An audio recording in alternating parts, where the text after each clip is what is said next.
Ja nazywam się Katarzyna Malinowska, jestem kierowniczką redakcji filmowej TVP Kultura, osobą odpowiedzialną za obecność fabuł, ale właśnie też dokumentów i animacji na naszej antenie. I rzeczywiście, no my nie koprodukujemy filmów animowanych, to wszyscy wiedzą, ale również większość producentów chyba wie, że jeżeli składa projekt do PISF-u o dofinansowanie, może zgłosić się do mnie i my po zapoznaniu się z projektem często dajemy list intencyjny, który, jak rozumiem, co wiem, dyrektor Odorowicz i eksperci jakby również biorą pod uwagę przy przyznawaniu dotacji. Również jesteśmy dzisiaj jakby jedyną anteną, na której ta animacja jest rzeczywiście bardzo ważna. Nie tylko jedyną spośród telewizji polskiej, ale wszystkich tych 200 nie wiadomo ilu kanałów poświęconych filmom.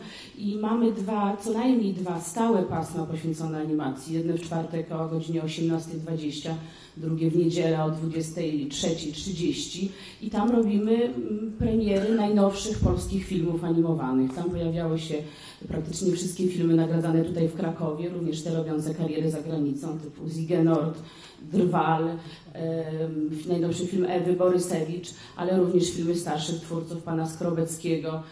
Gramy również filmy z archiwum telewizji polskiej, ponieważ kiedyś telewizja polska była bardzo ważnym producentem animacji. Pojawiają się retrospektywy twórców w tych dwóch pasmach.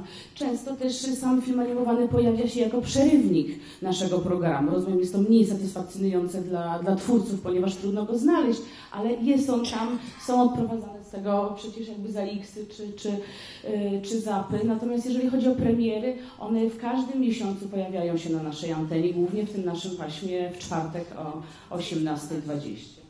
Dziękuję.